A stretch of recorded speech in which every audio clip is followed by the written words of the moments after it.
faster to getting the line from Georgetown to Silver Plume. You see, the two towns were only about 2 miles apart, but they differed in elevation by over 650 feet. If the rails had been laid straight up the floor of the valley, the grade would have exceeded 6%. That is far too steep for normal railroad operation. So to get around this problem, pun intended, the surveyors laid out a route that doubled back and looped over itself, hence the name Georgetown Loop. This allowed them to keep the average grade on the line to about 3.5%, which is still extremely steep by railroad standards, but it's at least manageable by conventional narrow gauge locomotives. But with that decrease in the grade, also meant an increase in the mileage. The two towns went from 2 miles apart to 4.5 miles by rail. Now off to the left here, you may notice a small white sign with the numbers 52 on it. Some of you might be thinking that's our speed limit.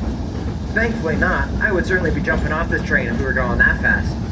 That is actually what we call a milepost, and it means that we are 52 miles by rail to Union Station in downtown Denver.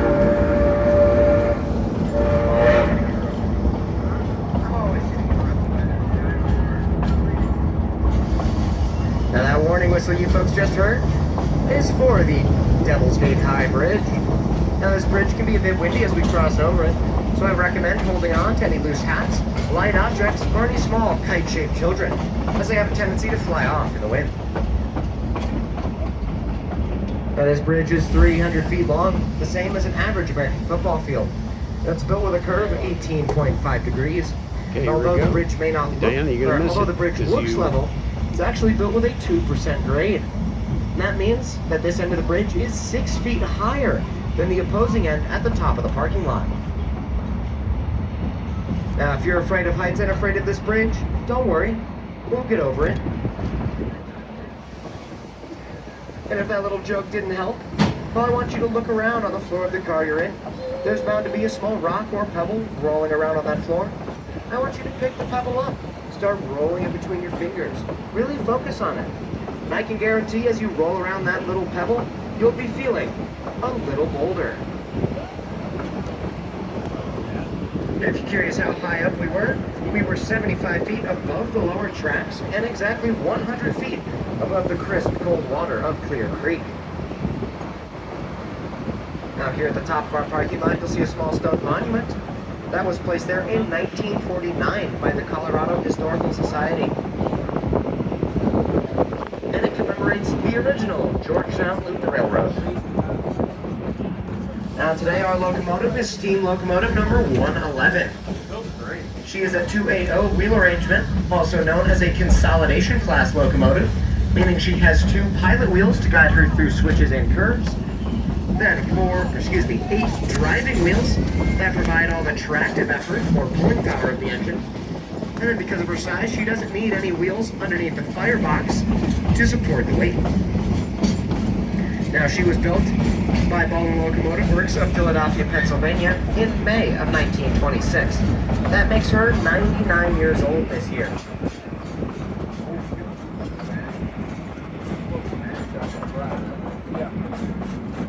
Now she was originally built for export, which means after her completion in 1926, she was sold out of the country to the International Railway of Central America, where she served out her days pulling freight trains full of sugarcane and banana through the jungles of Guatemala and El Salvador.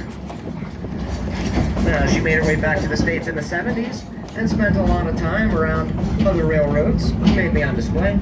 We restored her in 2016. And she has been our main operating steam engine and our most powerful locomotive of any type here at the Loop ever since. Now in just a moment, you folks will hear the most recognizable whistle signal in American railroading. That is our grade crossing or railroad crossing signal, which consists of 2 long blasts of the whistle or air horn, followed by 1 short and another long blast. Those of you familiar with Morse code will notice that's the letter Q. What does Q have to do with railroading, you may ask? Well, absolutely nothing. See, we adopted that signal from Victorian England. And it declares that we have a legal right-of-way at all crossings. So never try to play chicken and beat a train through the crossing.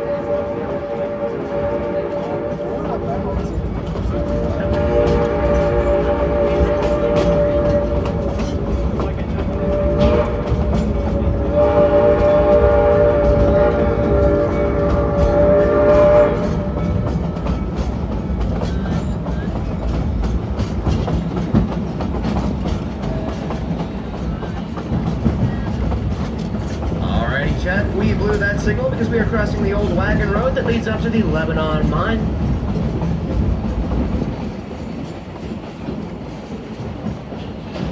And as we cross over Clear Creek for the fourth and final time of our trip, we have come about a mile as the crow flies, but used up over 3 miles of track to get here.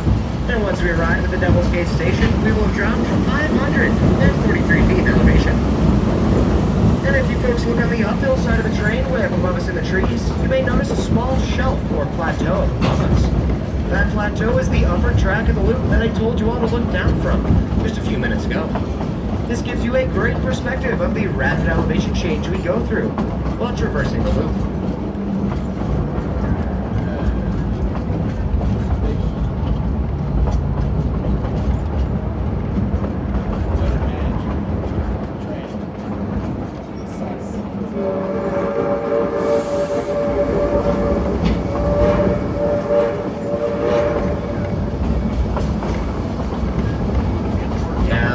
Signal you just heard means we are now pulling into the Devil's Gate station, the eastern end of our line and the end of our trip here today. We'd like to thank you all for riding with us. We hope it's been an enjoyable trip. Take a moment to look around and make sure you've gathered all of your personal belongings. Anything of value left on board the train will be available to pick up in about 2 to 3 weeks on eBay. And parents, make sure to take home all of your favorite children. We'll gather up the rejects left on board and give them a great home working here at the railroad. Believe it or not, that's how I got my start here at the Loop. If you see my parents, tell them I miss them, I love them, and I really need some new socks. Now once again, please wait until I give it all clear before moving about the train.